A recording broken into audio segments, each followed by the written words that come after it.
성도들을 위한 목회자의 기도인데 본질적인 기도를 하고 있어요.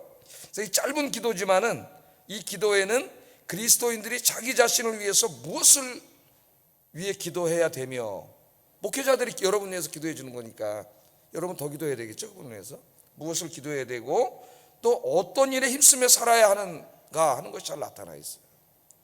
우리가 이제 중요한 기도 제목, 제가 아까 말씀드렸던 그런 간구 기도 우리 열심히 해야 됩니다.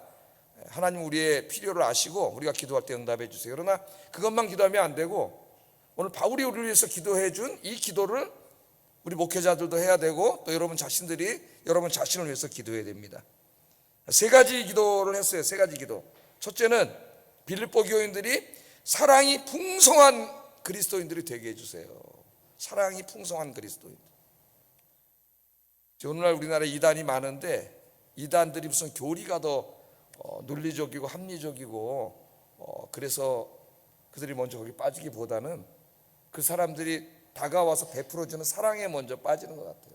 제가 계속 이제 곰곰이 생각을 해보고 있는데 그 유대 관계가 굉장하죠. 한 사람을 끌어들이기 위해서 그 그룹이 조직되고 정말 다른 공동체에서는 경험할 수 없을 정도의 그 사랑을 베풉니다. 근데 사실은 우리 교회가 이 부분에서 최고 강점을 보여야 되는데 사실은 그렇지 못해요. 교회에 와서 더 상처를 받고 아픔을 당하고 이렇게 돌아가는 경우가 많습니다. 그런데 그쪽 사람들은 그렇지 않아요. 너무너무 나 개인에 대해서 다 돌봐주고 관심을 가져주고 이렇게 접근을 하기 때문에 넘어가는 거예요. 옛날에 이제 저희 대학 때도 학생 운동할 때 신입생들이 막 들어오면은 이제 소위 그 좌파 운동권 선배들이 그들은 이제 포섭할 때 맨 처음부터 뭐 가서 뭐 자본론을 이야기하고 뭐 주체 철학을 이야기하고 이런 게 아니라 이제 지방에서만 올라오고 이제 그런 그 친구들 밥 사주고 굉장히 잘해줘. 인간적으로 다른 선배들하고는 비교가 안 돼. 그냥 공부만 하는 사람들은 굉장히 이기적인데 엄청나죠. 그것이 당연할 수가 없어요. 끈끈한 유대 관계를 맺은 다음에 이제 하나하나 의식화를 시키는 거죠.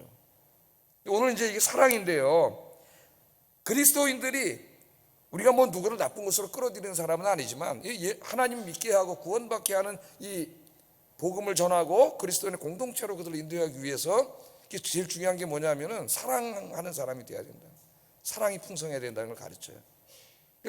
그리스도인들이 한 사람 한 사람이 사랑이 풍성한 사람이 되면은 그들이 모인 교회 공동체가 사랑이 풍성한 것이 되겠죠. 그러면 세상은 그런 사랑이 없잖아요. 다 이기적이고 계약적이고 그런 관계밖에 없는데 교회에 와서 진짜 사랑, 참 인간의 사랑, 그런 걸 느끼는 거죠. 그래서 우리 그리스도인들이 첫 번째 이제 중요한 게 사랑이 풍성한 사람이 되어야 된다. 그래서 이제 9절 이렇게 기도를 합니다. 바울이 읽어보겠습니다. 시작. 지식과 모든 총명으로 점점 더 풍성하게 하사. 그러니까 너희의 사랑이 앞에 쓰시고 빼면은 풍성해지기를 원한다 그 말이죠. 이게 기도하는 거예요. 하나님 우리 성도님들 빌립보 교인들의 성도님들이 무엇보다도 사랑이 풍성한 사람이 되게 해주세요. 이렇게 기도하는 거죠. 사랑이 풍성한 사람. 우리 목사님들 기도할 때 자기 교구의 성도님들 사랑이 풍성한 사람이 되게 해달라고 하고, 우리 교구장님들은 교구원들, 구역장님들은 구역 식구들, 우리 선생님들 반의 아이들 사랑이 풍성한 사람이 되게 해주세요. 이렇게 기도하는 건데 그 앞에 이제 뭐로 사랑을 풍성하게 사랑하는 사람이 되어야 되는데 그렇게 하려면 두 가지가 요청되고 있어요. 앞에 뭐가 수식하고 있냐면 지식과 총명으로 점점 더 사랑이 풍성하게 해주세요. 그러니까 지금 이 하나님이 요구하시는 사랑은 지식과 총명이 더해졌을 때 풍성해질 수가 있는 거예요. 지식과 총명, 이게 지식과 총명이 나옵니다. 그래서 한번 좀 요 두 가지를 좀 생각해 볼 필요가 있는데, 우리가 사랑해야 되는데 우리 사랑에 상당히 서투릅니다. 그죠? 그래서 어떻게 우리가 사랑을 해야, 어떤 사랑을 해야 더 우리의 사랑이 하나님 보시기에 풍성한 사랑이 되고 우리의 사랑을 받는 사람들이 더 그 사랑을 느끼고 하나님께로 나올 수 있을까? 지식과 총명으로 점점 더 풍성해져야 된다. 이 두 단어를 쓰고 있습니다. 여기 지식이라는 말은 헬라어로 에피그노시스 이 말을 번역한 것이에요. 이거는 이제 성경에서는 우리 인간을 향하신 삼위일체 하나님의 사랑입니다. 여기에 지식은 사랑에 대한 지식이에요.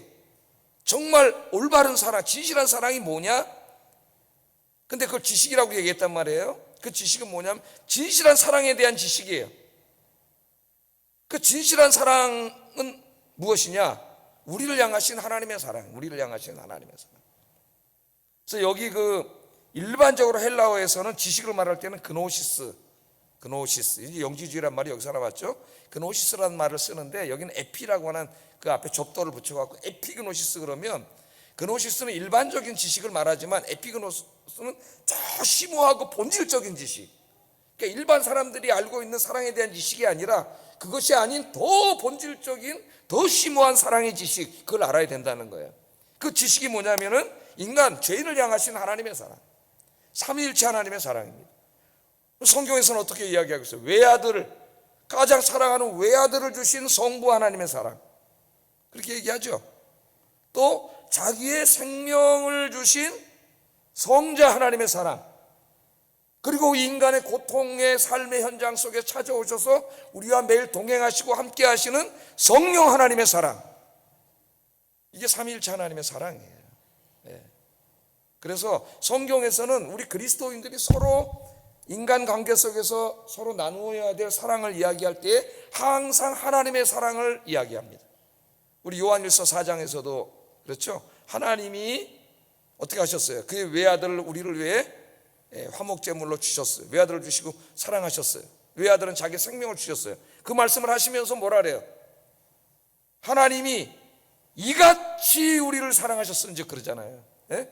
자기 외아들을 주시고 생명을 주시고 이곳에 찾아오셔서 지금 이 시간까지도 여러분의 삶의 현장에 여러분 울고 있을 때, 힘들 때 늘 거기 함께 계시는 그런 사랑이죠. 하나님이 이같이 우리를 사랑하셨은즉 너희도 이같이 서로 사랑하는 것이 마땅하니라. 아멘. 이렇게 가르친다고요.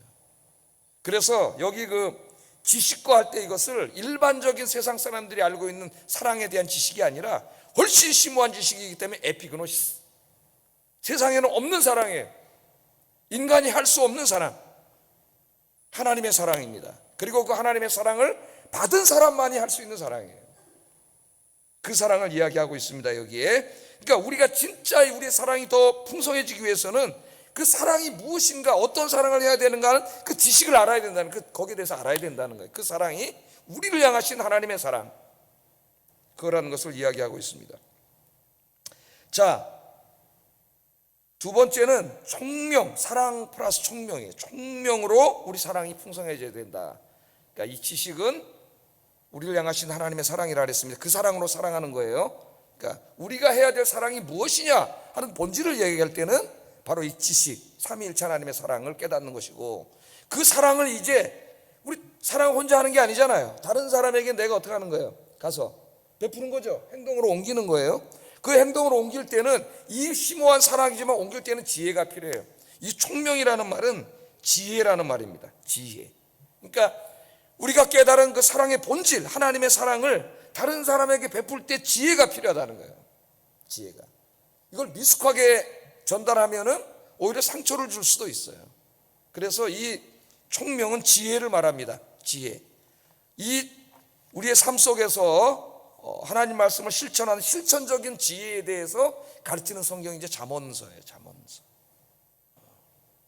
잠언서는 제가 우리 구역장님들만 한번 신학적으로 가르친 적이 있는데, 자, 우리 그리스도인들은 서로 사랑해야 돼. 이제 우리 그리스도인들 사랑해야 되는데, 그 사랑은 그냥 세상 사람들이 생각하는 그 정도 사랑이 아니라 하나님이 나에게 베풀어 주신 그 사랑, 하나님이 이같이 우리를 사랑하신 그 사랑, 자기의 가장 귀한 외아들을 주시고 생명을 주시고, 그러니까 뭐예요? 자기를 증거와 자기 희생, 그리고 그 고난당하는 사람과 항상 함께 하시는 성령님의 그 사랑으로 사랑해야 된다고 말이죠. 그 사랑. 그러니까 세상에 없는 사랑이에요.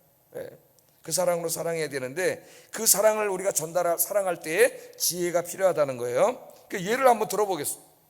오늘 설교 말씀을 듣고 마음에 깨달았어요. 내가 이렇게 살면 안 되는구나. 이제까지 너무 나밖에 모르고 이기적으로 살았구나. 그러면서 이제 구역 식구들도 한번 돌아보고 전도회 사람들도 돌아보고 교인들도 돌아본 거죠. 그러니까 어려운 사람들이 보이는 거예요.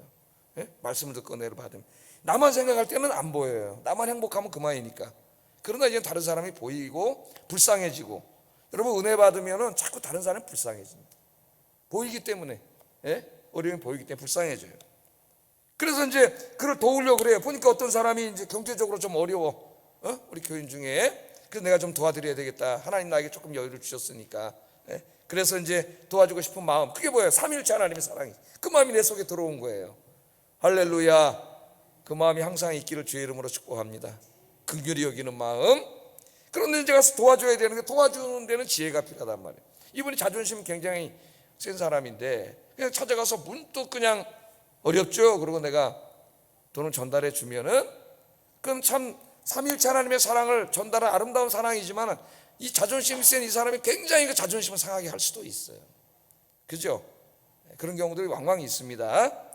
자, 제가 이런 것을 하나 예를 들었는데, 그래서 이 하나님의 사랑을 실천할 때에도 지혜가 필요하다는, 그게 총명이 필요하다는 거예요. 총명이. 그 지혜가 없어서 나의 아름다운 마음이 오해를 살 수도 있거든요. 자, 그럼 우리가 하나님의 사랑, 내가 해야 될 사랑은 삼위일체 하나님이 나에게 베풀어준 사랑이지, 그걸 깨달았어요. 근데 이 사랑을 어떻게 실천해야 하는가는, 하나님 지혜롭게 하라 그랬지, 이것도 깨달아야지. 사랑은 나 자신의, 나를 위한 행동이 아니죠. 내가 사랑을 베풀어야 될 저 사람을 배려하면서 해야지 내 마음 내키는 대로 하면 안 된단 말이에요. 예? 그 지혜다 말, 지혜. 그러니까 사랑의 본질도 알아야 되고 사랑이 행해지는 실천의 방식도 알아야 돼요, 우리가. 그래야 우리의 사랑이 진짜 풍성한 진짜 사랑이 된다는 거예요. 진짜 사랑. 자, 공동체 안에서 한 성도님이 안타깝게도 자꾸 불신앙의 길로, 죄악의 길로 가고 있어요. 그걸 내가 봤어요. 그러니까 오늘 말씀을 듣고 내 안에 삼위일체 하나님의 사랑이 올라와서, 저 성도님이 신앙생활 잘하도록 좀 도와줘야 되겠다, 이런 마음이 드는 건 아름다운 마음이죠. 근데 불쑥 찾아가가지고 그렇게 신앙생활하면 안 돼요, 이렇게 얘기하면 기분이 악상하겠죠. 원래 얘기하는 거. 그러니까 뭐가 필요해요? 지혜가 필요해요. 저 사람의 기분이 상하지 않게 하면서 더 이전처럼 하나님을 잘 섬기게 할 수 있는 어떤 그 길, 그게 뭔지 모르지만 늘 기도하면 하는 지혜를 주시겠죠. 그러니까 사랑의 본질과 그 사랑이 행해져야 되는 방식, 지혜를 알아야 이 사랑이 열매를 맺고 풍성해질 수 있다는 것을 가르쳐주면서 바울이 지금 그것을 위해서 기도하고 있는 거예요. 이게 얼마나 심오한 기도입니까? 저도 이제 여러분을 위해서 그렇게 기도하겠습니다. 여러분도 그렇게 기도하시고, 여러분 자신을 위해서 기도할 때 무엇을 달라고 하는 간구 기도도 하시지만 자기 자신을 위한 이런 기도를 해야 됩니다. 이런 기도를.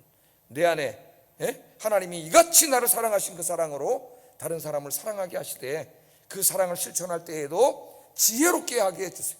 그 사람을 배려하고, 내 입장에서 하는 게 아니잖아요. 사랑은 그 사람의 입장에서 보고 그 사람을 배려하는 마음으로 하는 거지, 내 중심의 사랑은 사랑이 아니에요, 사실. 자, 이것을 조금 더 확장시켜 가지고 우리 부부관계에도 한번 적용해 봅시다. 부부간의 사랑. 여러분의 사랑이 부부간에 더 풍성해지면 여러분 가정이, 자녀들이 행복하고 여러분도 행복하고, 여러분 가정은 하나님의 영광을 주변에 드러내는 뭐가 돼요? 교회가 되고. 할렐루야. 중요한 거예요. 자, 부부간의 사랑이 더 풍성해지기 위해서는 삼위일체, 나를 향하신 하나님의 사랑을 깨달아 그 사랑으로 서로 배우자를 사랑해야 되고, 그 배우자를 사랑할 때에도 그 사람을 배려해서 지혜롭게 사랑해야 되는 겁니다. 여기도 그대로 적용이 돼요, 여기. 자, 그래서 한번 제가 이제 이건 뭐 더 이상 이론으로 설명하면 딱딱해지니까 재밌는 이야기로 하나 설명하겠습니다. 소하고 사자가 있었는데 둘이 사랑하게 됐어요. 사랑하게 돼서 데이트를 하다가 우리 같이 삽시다. 그래서 결혼을 해가지고 이제 결혼을 했답니다. 다 만들어낸 말이에요. 그건 굉장히 교훈적인 말이에요. 사랑을 했어요. 결혼을 했어요. 둘이 살게 됐는데 둘 다 각자가 생각이, 남편이 사자도 내 아내 소를 위해서 내가 최선을 다해 사랑해야지, 그런 마음을 갖잖아요. 아내인 소도 내 남편 사자를 최선을 다해 사랑해야지. 그리고 각자가 이제 각자의 입장에서 최선을 다했어.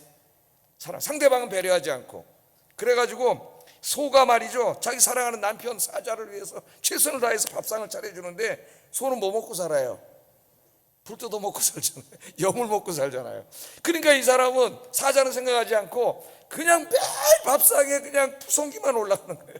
예? 염을 하고 그냥 풀만 잔뜩 갖다 주니까 사자는 뭐 먹어야 행복해? 고기를 먹어야 행복한데 행복하지가 않지만 그 계속 갖다 주니까 꾹꾹 참으면서 그냥 계속 그냥 풀만 먹고 살았대.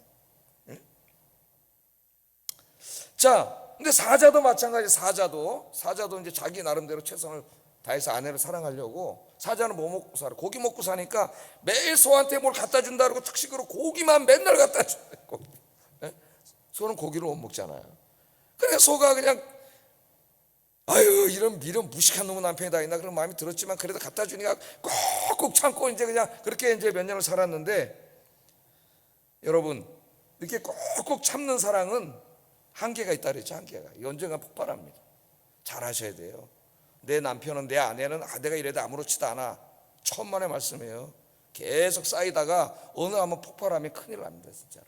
그러니까 지혜롭게 살아야 돼요. 자, 결국 두 사람이 아니지 두 동물이 마주 앉아서 이제 이야기를 하다가 드디어 이제 다투기 시작했어요. 네? 참아왔던 인내가 한계에 달하고 결국 이제 폭발했습니다. 그래서 둘은 이제 야 그만 살자. 그리고 끝내 헤어지게 됐어요. 네? 헤어졌어요. 헤어지면서 서로에게 한 말이 뭔지 아십니까? 나는 당신에게 최선을 다했어. 최선 다했잖아요.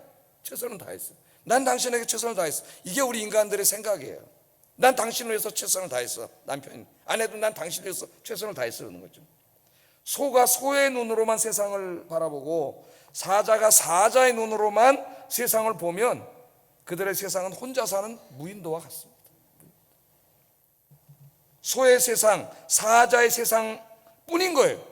내 위주로 생각하는 최선, 상대를 배려하지 않는 최선, 그 최선은 최선일수록 죄악을 낳고 맙니다. 우리의 사랑이 이러한 형태로의 결말이 되어서는 안 되겠습니다. 지혜가 없는 거예요. 진실한 사랑은 나 위주의 사랑이 아니라 어떤 사랑이라고 했어요? 상대를 배려하고 생각하는 거죠. 진실한 사랑이에요. 그래서 이제 우리나라에 그 번역된 책 중에 유명한 책이 게리 체프만이라는 사람이 쓴 5가지 사랑의 언어.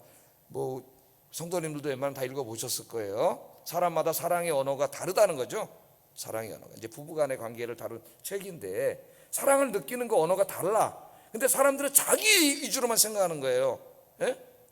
예를 들어서 내가 운동을 좋아해. 예? 그러니까 저 사람도 운동을 당연히 좋아할 거라고 생각하고 맨날 운동만 해. 예? 운동만 하고 운동만 시켜줘. 그 문제가 생기겠죠. 그래서 이 5가지가 있다 그래요. 5가지 제가 써왔을 거예요. 어떤 사람은 인정받는 말을 좋아해. 인정받는. 또 어떤 사람은 함께 시간을 보내는 걸 좋아해요. 또 어떤 사람은 선물을 좋아해요. 어떤 사람은 이렇게 육체적인 접촉 이걸 좋아해요. 어떤 사람은 서로 간에 봉사하는 걸 좋아해요. 그러니까 이처럼 모든 사람은 사랑을 느끼는 언어가 다른 거죠. 그럼 이제 진짜 사랑한다면 저 사람의 사랑의 언어가 뭔지를 빨리 찾아보고 그걸 알아서 그 사람이 느끼는 사랑을 해줘야지. 자기 관점에서만 난 최선을 다했어 그러면서 저 사람은 전혀 사랑을 느끼지 못하는 것으로 계속 그렇게 하면은 결국 이 부분에 행복할 수 없는 거예요. 그러니까 뭐가 필요해요? 지혜가 필요하단 말이에요. 지혜는 남을 배려하는 거예요. 사람마다 사랑의 언어가 다르다는 걸 아세요? 여러분 이제 오래 살다 보면 부부가 서로 알죠? 뭘 해주면 좋아한다는 거. 그래서 사랑의 언어를 분명히 알고 그 사람이 사랑을 느끼는 그것으로 사랑을 할 수 있는 지혜로운 여러분들 되시기를 주의 이름으로 축복합니다. 자식을 사랑할 때도 마찬가지다. 우리 다 아이들을 키우는데 극소수의 사람, 이상한 사람을 제외하고는 자기 자식을 사랑하지 않는 부모는 없습니다. 자식을 사랑하죠. 근데 부모는 자식을 사랑하고 극진히 사랑하고 돈 벌어서 우리나라 부모들은 특별히 더 자식을 위해서 다 써요. 자식을 좋은 학원 보내려고 어떤 엄마는 뭐 아르바이트까지 하면서도 돈 벌어 자식을 위해서 다 쓰죠. 저는 근데 그렇게까지 하지 말라 그래요. 부모들에게. 그런다고 그게 다 나중에 부모에게 돌아오지 않는 것이고, 그렇게 되면 나중에 부모님이 또 그만큼을 자식에게 요구하면서 나중에 불행해져요. 근데 하여튼 자식은 사랑해야죠. 자, 부모님들이 이렇게 자식을 사랑하잖아요. 우리나라 너무너무 사랑하는데, 그러면 애들이 행복해야 되는데 부모님이 이렇게 사랑하니까 애들이 행복하지 않아. 우리나라 23개 OECD 국가 중에서 아이들의 행복률이 우리나라가 꼴찌랍니다. 엄마들이 아이들 사랑하는 극성은 세계 1등이에요. 우리나라 엄마들이 하는 게. 근데 아이들이 행복을 느끼는 건 꼴찌예요. 이거 뭐죠? 예? 엄마들이 왜곡된 사랑을 하고 자기 위주의 사랑을 하고 있는 거예요. 자기 위주의. 이상하잖아요, 여러분. 엄마는 이렇게 사랑을 해가지고 그 열정, 사랑의 열정이 세계 1등인데 애들은 꼴찌야. 제일 불행해. 행복하지 않아요. 진짜 좋은 부모면 아이들이 행복하게 해줘야 될 거 아니에요. 그렇다고 뭐 아이들이 뭐 나쁜 일 행동하고 막 그런 거 하면 나 행복했는데 그 일을 허락하라는 게 아니라 아이들을 잘 배려하고 특성을 잘 찾아서 행복하게 교육을 시켜야죠. 아이들 양육할 책임이 있는 거죠. 부모에게는 뭐 8가지 뭐 지성 그런 지성 인식이 있다고 그렇게 하버드 대학 교육심리학 교수가 가르쳤더니, 그러니까 사람은 꼭 IQ만 좋은 게 아니라 어떤 EQ도 좋고 SQ도 있고 다 8가지 이제 그 지능이 다 다르게 있기 때문에 그 특성에 맞게 아이들을 잘 키워야지 IQ만 강조하면 안 됩니다. 이런 책이에요. 근데 우리나라 엄마들이 그 강의를 듣고 나서 그 선생님한테 이렇게 물어보더래요. 그 8가지를 다 가르쳐줘서 다 습득하게 하는 학원은 어디입니까? 이 교육을 사람 다양하기 때문에 그 중에 하나를 잘 자기 자신이 뭐 어디에 특출난지 알아서 이렇게 하면 된다는 거죠. 예를 들면 이제 우리 개그맨 유재석 씨 같은 분은 이렇게 이제 하여튼 미안하지만 공부는 그렇게 IQ로는 이렇게 뛰어난 사람은 아니지만은 모든 사람이 인정하듯이 SQ 사회적인 지능은 최고예요. 그러니까 MC를 하니까 이게 나타나잖아요. 남을 배려하고 다 사회성에서 최고 MC가 되는 것처럼. 근데 우리 엄마들은 그 8가지를 다 갖추고 해주는 학원이 어디냐. 그 8가지를 다 갖추려고 애들을 들볶기 시작하는 거죠. 그다음부터 여기 보냈다 저기 보냈다. 그 애가 행복할까요? 바르게 잘할까요? 그러니까 진실한 사랑은 뭐예요? 그 아이의 특성을 잘 파악해서 그 하버드대 교수가 얘기했듯이 아이가 행복할 수 있도록 교육을 시키고 잘 키워주는 거죠. 부모로서. 근데 이런 지혜가 없으면 8가지 다 그 사랑이라고 생각하는 게 자기는 엄청나게 열정적인 사랑이에요. 부모의 8가지 다 갖춰주려고 자식에게. 그럼 8가지를 다 갖추려고 8군데 학원을 다니면 이 아이는 어떻게 되겠어요? 죽는 거죠. 행복하지가 않아요. 자식 사랑에도 마찬가지입니다. 여러분 명심하세요. 내 위주로 생각하는 순간 나의 사랑은 사랑이 아니라는 거예요. 내 위주로 생각하는 건 사랑이 아니에요. 진정한 사랑은 다른 사랑의 입장에 서는 겁니다. 그 사람을 행복하게 해주는 것이죠. 그게 오늘 성경에서 말하는 총명, 지혜예요. 지혜. 그러니까 오늘 바울이 첫 번째 기도가 왜 나왔겠어요? 사람들이 잘 못하니까, 사랑을 서투르니까. 우리는 예수님의 사랑으로, 하나님의 사랑으로, 성령 하나님의 사랑으로 사랑해야 됩니다. 사랑의 본질을 가르쳐 주니까 그거는 또 다 깨달아서 이제 주님의 사랑을 생각하는, 이걸 실천하는 지혜가 또 없어. 그래서 오늘 기도한 거예요. 우리 성도들이, 빌립보 교인들이 사랑이 풍성해져야 되겠는데, 그 하나님의 사랑과 사랑을 지혜롭게 실천하여서 교회와 가정에, 이 또 사회 안에 정말 사랑, 진짜 사랑을 실천해서 사랑이 풍성하게 해지는 그런 주님의 자녀들이 되게 해주세요. 여러분들 그렇게 기도하세요. 여러분. 그 여러분의 한 사람 때문에 많은 사람이 주님께로 돌아올 거예요. 그런 여러분 되시기를 주의 이름으로 축복합니다.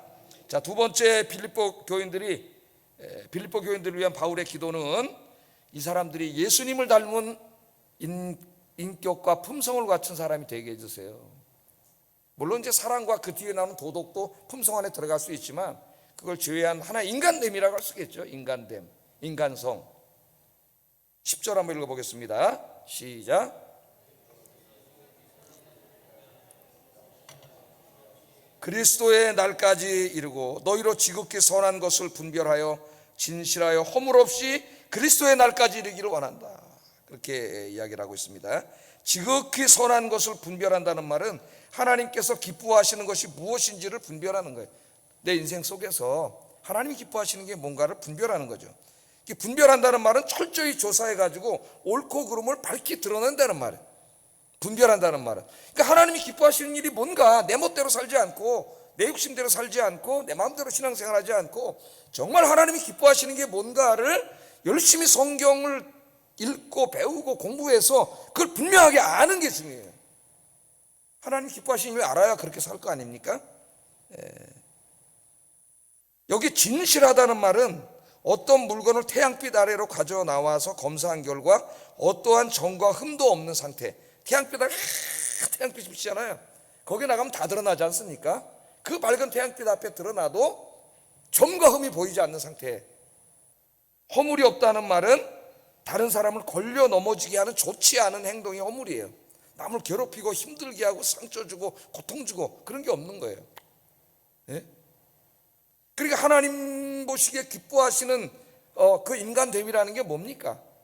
하나님 앞에 섰을 때 점도 없고 흠도 없는 인격으로서 다른 사람을 자꾸 힘들게 하고 고통을 주지 않고 다른 사람을 사랑하면서 사는 그런 사람이죠. 그런 사람이 되게 해달라고, 인격과 품성이 훌륭한 사람이 되게 해달라고 기도하고 있어요. 우리가 이제 간구 기도는 많이 하는데 아까도 제가 말씀드렸지만 자기 자신의 인간성의 변화를 위해서는 잘 기도하지 않습니다. 그래서 교회를 몇십 년 다녀도 그 인간이 변하지 않아요. 인간이. 정말 신앙이 들어오면 성령님이 들어오시잖아요. 그럼 제일 중요한 게 그 인간이 변화해야 돼요. 인간이. 오늘부터 여러분 자신을 돌아보고 정말 하나님 앞에 점도 없고 흠도 없는 사람, 다른 사람 자꾸 힘들게 하고 고통을 주고 상처를 주고 그런 사람이 아니라 모든 사람을 사랑하는 참 인간, 그런 인격과 품성을 가진 사람이 되게 해달라고 기도하시는 여러분 되기를 주의 이름으로 축복합니다. 그런 사람하고 만나서 얘기하면 얼마나 마음이 따뜻해지고 마음이 위로가 되고, 여러분 그러잖아요. 어떤 분하고 만나서 얘기하면은 정말 그 따뜻해, 너무나 따뜻해가지고 마음이 그냥 위로가 돼. 그래서 우리 그리스도인들은 예수님 닮은 인간이 되어야 됩니다. 참된 하나님의 형상이 회복된 그 정말 참인간, 참된 인격과 그 품성을 가진 인간이 되기 위해서 기도하시는 여러분 되기를 주의 이름으로 축복합니다. 기도하면은 우리 인간이 그렇게 쉽게 변하지는 않습니다. 저 자신도 그렇고. 그러나 이걸 매일 자기 자신의 그 인간됨을 위해서 기도하면 조금씩 점차로 변해요.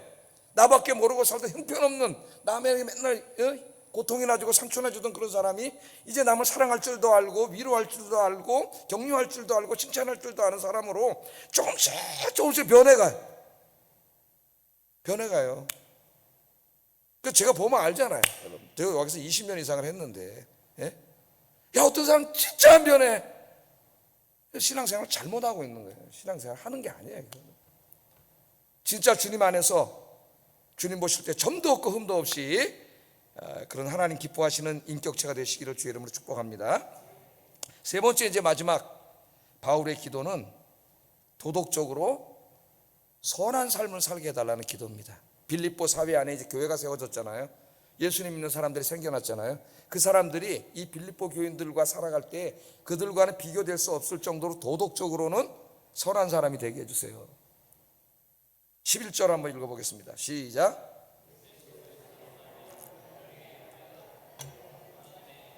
찬송이 되기를 원하노라. 그리스도로 말미암아, 그러니까 예수님으로 말미암아 의의 열매가, 도덕적인 열매가 어떻게 해요? 하나 있을까 말까 한 사람이 아니라 가득 삶 속에. 저 사람 보니까 너무 선하고 법 없이도 사는 사람이야. 보니까 다 교회 다니는 사람이에요. 그렇게 되면 어떻게 된다고요? 하나님의 영광과 찬송이 된다는 거예요. 그 사람이 내가 말로 전도하지 않아도 그게 하나님의 영광과 찬송이 된다는 거예요. 찬송이 된다. 교회 다니는 사람 안 다니는 사람, 이제 대부분의 사람들이 보면 회사에서, 내가 이제 우리 딸이나 이렇게 얘기를 들어보면은 교회 다니는 걸 숨기더라고. 숨겨. 그러다 어느 날 이제 은희야 나 사실은 뭐 교회 뭐 집사고 어쩌고저쩌고 얘기하는데, 예수님 회식할 때 이제 술도 먹고 막 이제 행동이 엉망이고 도덕적 삶이 엉망이다 보니까 예수 믿는다는 얘기를 못 하는 거예요. 창피해가지고. 여러분들 직장에 나가서 여러분들 그리스도인인지 아십니까? 그리스도인이라고 이야기하고 사세요. 그리스도인이라고. 그 옛날에 유대인들은 하나님이, 우리 저 민수기에서 공부했죠. 옷 다 만든 다음에 옷에다 뭐 달으라 그랬어요? 청색이 달린 그 술을 달으라 그랬죠. 술. 그 술을 다는 게 뭐예요? 나는 하나님의 백성입니다 하는 표시예요. 그렇게 하고 가나안 땅에 나가라 그랬어요. 왜? 그러면 가나안 사람이 아니라 하나님을 믿는 하나님의 백성, 거룩한 백성이 이 표시가 옷에서 딱 나요. 옷에서. 그 왜 다르라는 거예요? 구별된 삶을 살라고 다르는 거죠. 그래서 지금도 어떻게 할 수 없을까? 뭐 하나 여기다 이렇게 딱 십자가 하나 달고 나가든지 뭐 그리스도인. 그래서 그 그리스도인들이 이 도덕의 영역에 있어서는 비교가 되지 않아야 되지 않습니까, 여러분? 여기에는 최고의 경쟁력 있는 사람이 돼야 되지 않겠어요? 그래서 뭔가 교회 다니는 사람은 우리가 다르다. 그렇게 될 때 그 사람 자체가 뭐가 된다는 거예요? 하나님의 영광과 찬송이 된다는. 지금 그거 기도하잖아요, 바울이. 우리 성도님, 제가 기도하는 거예요. 우리 아이께 성도님 놀러 나가서 정말 도덕적으로 세상 사람보다 훨씬 수준 높은 삶을 살아서 안 믿는 사람들이 우리 아이께 성도님들을 볼 때 그들 자체가 하나님의 영광과 찬송이 되게 하여 주시옵소서. 제가 이제 그렇게 기도하려고 그래요. 여러분들도 여러분 자신을 위해서 그렇게 기도하라고. 뭘 달라고도 기도하지만 나의 도덕적인 삶을 위해서 기도를 하세요. 제가 오래전에 그 독일의 유소년 축구 교실을 본 적이 있습니다. 독일의 유소년 축구예요. 월드컵에서 우승 제일 많이 한 나라가 어느 나라예요? 독일이에요, 독일. 네, 독일이 우승을 제일 많이 했습니다. 자, 아이들이 이제 주말에 감독과 부모들과 함께 운동장에 나가서 경기를 합니다. 축구를 하는데, 그런데 이 경기에 보니까 주심이 없더라고요. 독일의 유소년 축구에는 주심이 없습니다. 인원이 없어서, 인력이 없어서 안 세운 게 아니고 일부러 교육적으로 안 세워요. 그래서 아이들에게 뭘 가르치냐면 정직을 가르쳐요. 정직. 내가 가끔 이제 우리 텔레비전을 보면 축구 해설한다는 친구들이 나와가지고 저럴 때는 고의로 파울을 해야 되는데요, 파울을 해서 끊어야 되는 이런 얘기를 할 때 가슴이 철렁해요. 저런 놈들이 어떻게 스포츠맨인가. 정정당당하게 해야지. 저럴 땐 파울로 끊어야 된다고 안 끊는다고 또 뭐라 그러고. 이 독일 애들은 주심이 없어요. 경기를 하다가 자기가 잘못해서 반칙을 하면은 손을 들도록 가르칩니다. 어려서부터 정직을 가르치는 거예요. 그래서 아이들이 다 그렇게 하더라고요. 상대에게 파울을 하면 자신의 파울을 인정하고 넘어뜨린 상대를 가서 일으켜주고 미안하다 그래요. 독일 애들은. 예? 주심이 없는데도 아무 문제 없이 경기가 잘 진행됩니다. 어려서부터 정직을 배우는 거예요. 그 지난번에 보면은 독일 선수 하나가 페널티킥을 얻었는데 페널티킥이 아니야. 자기가 볼 때 주심이 오심이에요. 그러니까 공을 갖다 놓고 저쪽으로 차버리더라고요. 페널티킥이 아니라는 거예요. 예? 정직이죠, 정직. 이게 손흥민 선수가 얘기를 하는데 독일에서 뛸 때와 영국에서 뛸 때 완전히 다르답니다, 분위기가. 영국 프리미어 리그에 가서 이제 축구를 하는데 독일 분데스리가에서 자기가 축구를 할 때는 상대가 파울을 하잖아요. 그러면 파울한 선수가 미안하다고 말하면서 일으켜준대요. 독일에서는 다 I'm sorry, I'm sorry 하지는 않겠지. 독일 말로 했겠죠. 이렇게 준대. 그러나 영국 프리미어 리그에 가보니까 파울하고는 그냥 지나가 버린답니다. 일부러 파울해놓고도 미안하다고도 하지 않는데. 그래서 자기 독일 습관이 있어가지고 맨 처음에 미안하다 그랬었는데 전에들도 안 하니까 자기도 안 하게 됐다 그런 얘기예요. 사람들은 말합니다. 정직하기만 하면 이길 수 없다. 그러나 정직한 독일이 월드컵을 가장 많이 우승했다는 것을 우리가 기억할 필요가 있습니다. 앞으로도 독일이 우승 제일 많이 했으면 좋겠어요. 독일. 가끔 이제 다른 팀들 가끔 이제 주일날, 요새는 가끔 해. 운동장을 못 잡아가지고 작년 옛날에 많이 매주 했는데 경기를 하다 보면은 그 애들이 아주 질이 안 좋은 애들이 있어. 그 운동을 하다가 살짝 닿을까 말까 했는데 가서 넘어져가지고 으악 파울을 얻으려고. 너 저도 건들지도 않았는데 너 그래가지고 야 너 왜 그러냐? 제가 웃으면서 이렇게 줬는데 저도 못 적어가지고 이러는데.